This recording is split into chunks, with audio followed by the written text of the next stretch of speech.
Deep valleys, tree cover, and plenty of rivers to hide from dogs. Used to be Shawnee ancestral land. A lot of superstition around these parts. Really? What haints and mountain lights got people turned around here? You know how white folk be. First sign of goose pimples, and they look to the sky like Jesus about to pick them up from football practice. Of course, when religion fails, guns do the talking. Shawnee were long gone by the time this town was settled, but enough was left behind that locals still hold their breath when passing a mountain. What about you, Omar? What brings you here? I got a letter. Anonymous. Told me to come to Still Ridge and wait for me. I know, sounds like a scam, but the letter mentioned something only a few people in my life would know. People I haven't seen in years. Am I being foolish? Does it matter if you learn something from the effort? Questions are easy. Finding the answer, that's the part that hurt. Something sinister happened in Still Ridge. Town history goes back to the War of 1812, Omar. Gotta be more specific. 1987, right here. In Still Ridge? Yeah, but right here, like near this diner. Yeah? Serial killer stalked the area, chopped people up with an axe. Barely made local news. Look up Still Ridge in Wikipedia, and it's all red links. It's a local legend now. Kids will dare each other to spend 2 minutes alone in Sunderland Woods. Tumak gonna get you, they say. 2-minute axe killer, my ass. Shit. No, Siri, shut up. Tumak. Alright, this axe killer, what was that about? I was in middle school back then. All I know is the prime suspects were 2 high schoolers. Never caught them. Manhunt resulted in a lot of false arrests, tampered evidence, forced testimony thrown out in court. Local was shot dead. Police thought he was a suspect, but not. Wrong place, wrong time. Wrong color. When I got that letter, I tried my damnedest to look up this place. All I could find was an unresolved mysteries posted by a kid in Elkins from 2017. Did that axe killer ever get caught? No news. No press release. What the fuck? Yeah, same MO. Copycat or coincidence. Nothing came from it. I doubt the suits in Washington even reached the foot to the mountains. Reached the foot of the mountains. If it was a copycat, it would have been a local. You said it yourself. It barely made the news. Elkins ain't even an hour drive from here, yet they called it the Axe Killer, while you called it, what was it, Tumak? Who are you? True crime author? Journalist fed up with Gawker listicles? Celebrity podcaster? I'm a therapist. I help people deal with grief and trauma. And who are you here to help, Omar Fletcher? I don't know. I'd tell you that's weird, but you wouldn't be talking to me if you thought I was tripping. Let's drop the subject, please. It's hardly table talk. A lot of secrets in this town, all right? But like I said, questions are easy. The answers will get you killed. Killed by who? Drink my coffee, then. I think I missed. This is damn good coffee. Excuse me. Thank you. This diner here is my hobby, but coffee roaster is my profession. Subscriptions are big money these days, and everybody's chasing a good cup. I like a good meal, but I ain't a picky eater. In the Navy days, a tuna fish sandwich and cup of joe were all I needed. I'm aware of mid-rats. How's it taste? Clean, city roast, chocolate and almonds. You got a distinct palate. You ever tired of whatever you could do? I could use a taste tester. Huh. But my mom told me my bougie taste wouldn't get me far. That would be yours. One moment. That would be my what? Oh, my food. Ah, okay. Smells good. What did I order? My rotating specialist is burgoo. Venison, mushrooms, carrots, potatoes, and wild herbs thickened with a little cornmeal. I'm sure as hell hungry. No silverware for me, thank you.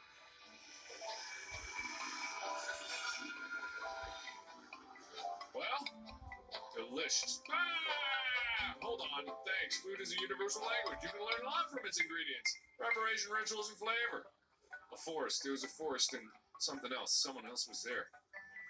I got you speaking in tongues for sure. Cities are built with bricks, but culture is built with calories. The wealthy eat slim meals while the slaves live off the trimmings. History of America right there. History of the world. Burgoo is a working man's meal. Communal. Freshly hunted deer, veggies sourced from local farms and gardens. Everyone gives what they can and receives what they need. Why did I see a vision of the forest, though? That's a big question. For $10, of course, you got to give it back. Thanks for the meal. Let me pick up the bill. Yeah, let me get this one. This time. The hell? That photo. One JB, I'll have my usual. Who the hell is that?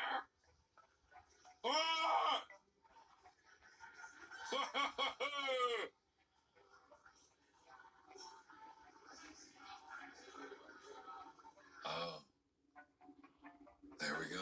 I really like that. I actually loved the beginning experience of the actual horror part of it.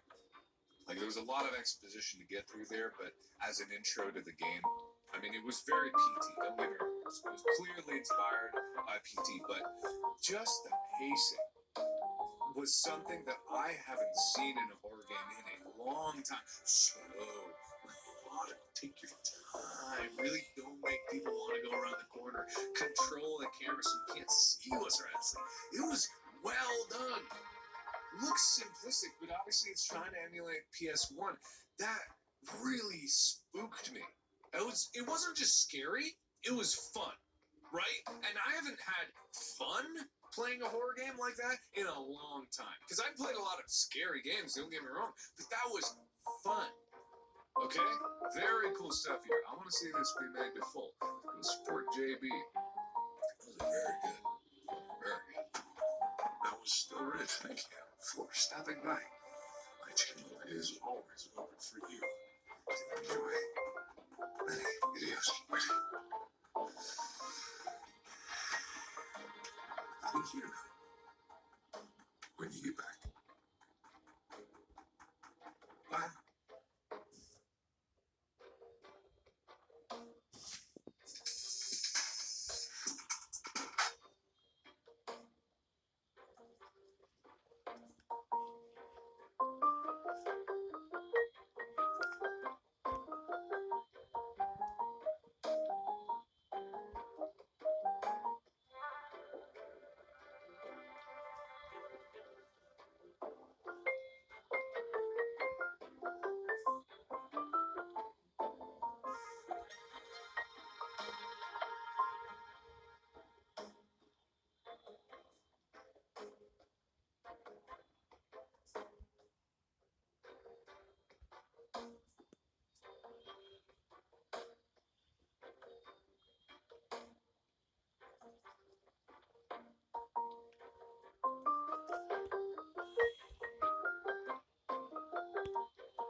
Hello, and welcome to Etalon.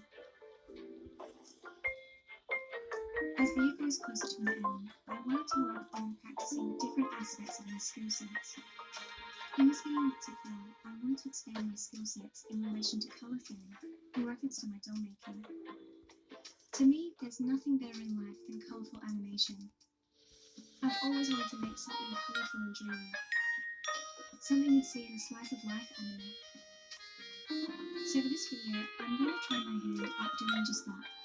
So let's get started.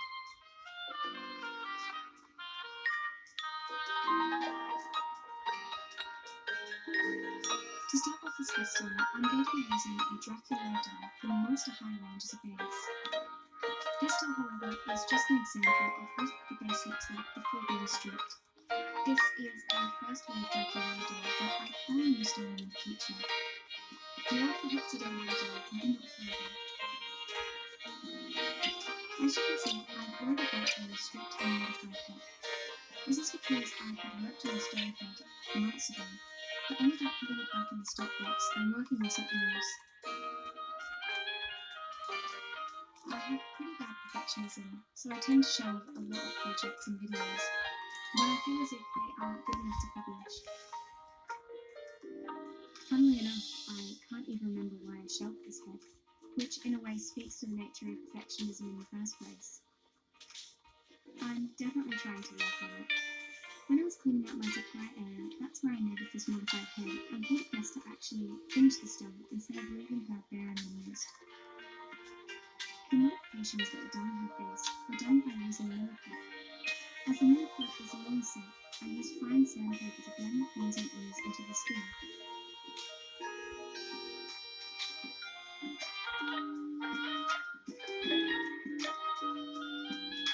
I decided on modifying the skin for this doll. I'll be using Greyhead pink and white mixtures to give her a flamingo colour to her skin.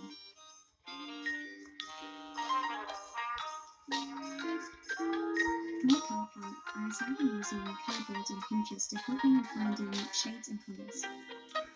I found doing steps because it gives me a better understanding of what colours work together and what don't. For this colour palette, I chose Pastel Vaporwave. Vaporwave being an aesthetic influenced by 80s and 90s anime and vintage computer hardware. It's kind of hard to define, but it has an absolutely gorgeous colour palette. And I think that if you are doing Warhammer, or if you're doing any kind of sci-fi-like modifications or sci-fi-like paintings, Vaporwave has such a gorgeous colour palette, and I would highly recommend checking it out.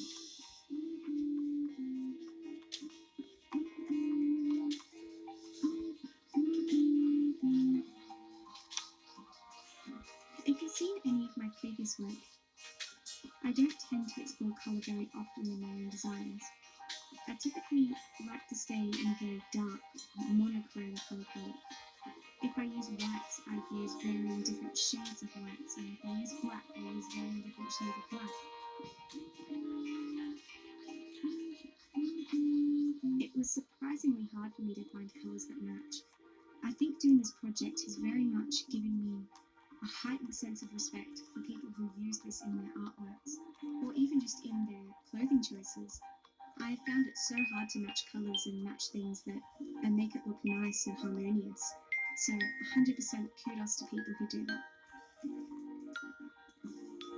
Someone, in my opinion, who excels at colour theory and doll customization, and is actually themselves working on a little pink demon, is April Rose OOAK on Instagram. Their work is absolutely beautiful and so colourful. Their details are fantastic. I'd highly recommend checking out their work and giving them a follow. I'll leave a link to their page in the description, but 100% recommend checking them out and giving them support. They definitely deserve it.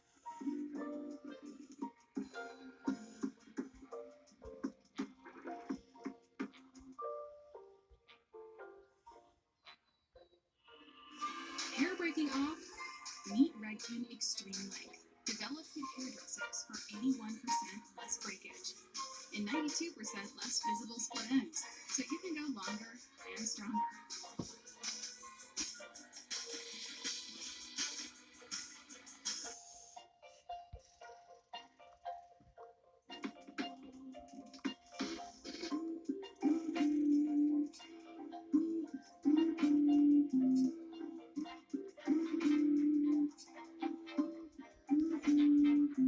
I will also be painting her body in the same pink colour that I did for the face.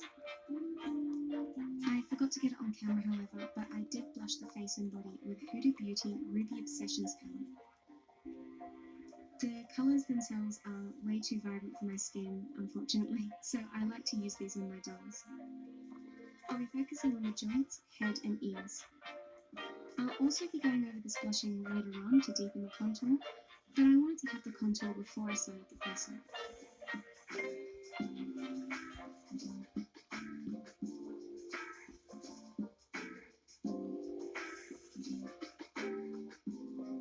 Once I was happy with how it looked, I gave her a spray of Mr. Hobby Premium Top Coat.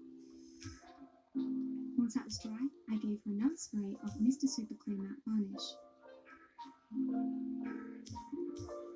The reason I use a top coat along with the varnish is because I wanted to strengthen the paint layer, as it will stop chipping and deterioration over time. Top coat being an acrylic and acts as a protective layer, and the varnish from Mr. Super Clear allows me to paint and draw on top of that.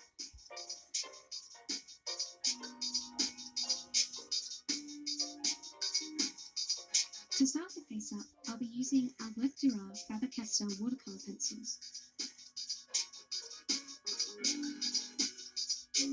If you yourself are looking at trying to do customization, I would highly recommend having a lighter colour and building up the opacity over time. I know I don't do this because I generally have this thing of just jumping in head first when it comes to face-ups.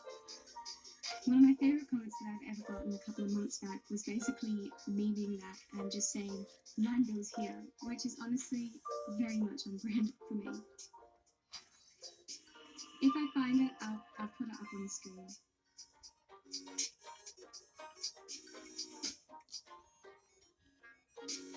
The general idea that I had for this face was to give her quite angular eyes with a slightly hooded eyelid. Hooded eyelids are an eye shape where the eyelid has extra skin, so will droop over the crease area, creating a look of a smaller eyelid.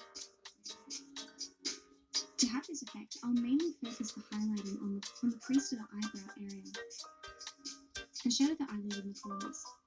Basically, this will give the effect of light catching the crease as opposed to the eyelid. In a way, it's kind of like an opposite cut crease, like we do in makeup. But I think it looks really, really cute, if I do say so myself.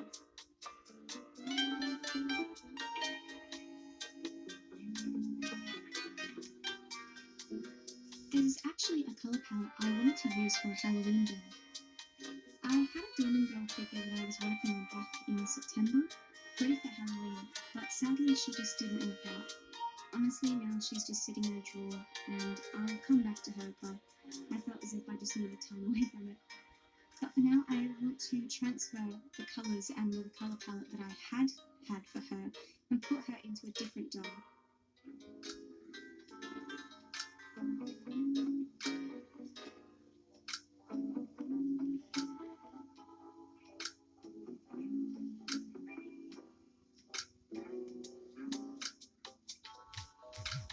For this doll, I wanted to create a moe character.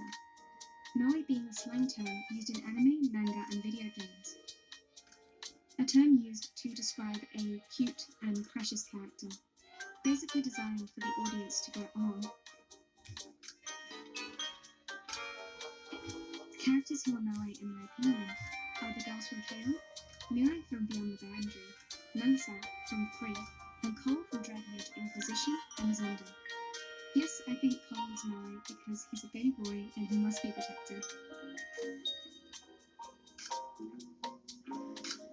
For her eyebrows, I sketched out with white, basically to see what kind of eyebrow shape she would look good in.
For her eyes, I went with a mixture of Vallejo Sky Blue and white. I wanted the colour scheme of the doll to be blue and pink, so I decided on matching her eyes to her hair. With a small detail brush, I'll just be doing little brush strokes to create the iris design.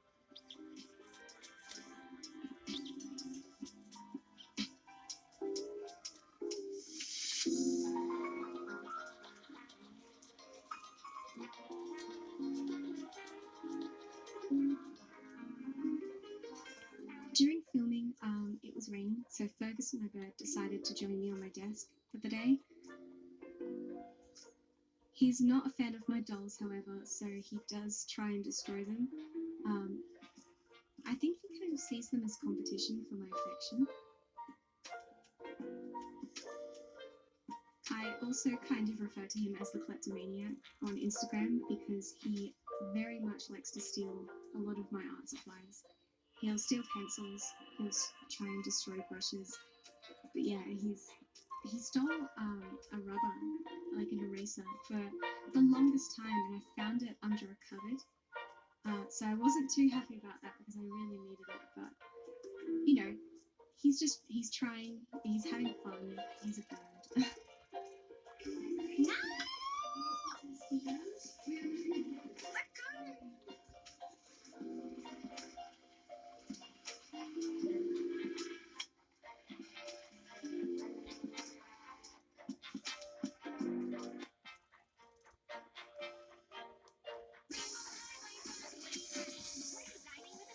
She's a big fashion designer. She's 2 feet.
Once I was happy with the face, I gave her a final spray of Mr. Superclear matte varnish and moved on to the hair.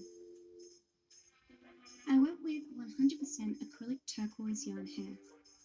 By wrapping it around a chopstick and getting a dog brush, I'm able to brush out the fibers to make hair-like strands. Fergus was very curious as to what I was doing. I'm not really sure why. I think it's probably the sound.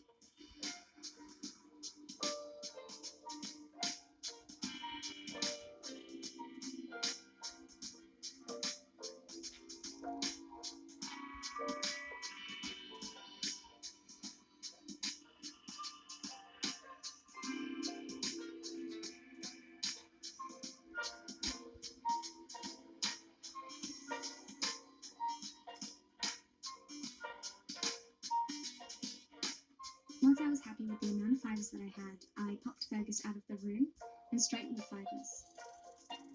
Because the yarn is made of acrylic, it's able to be manipulated to create hair-like fibers. Once they're straightened, I'll cut the fiber and glue the ends to make wax. Once the glue is dry, they're ready for application.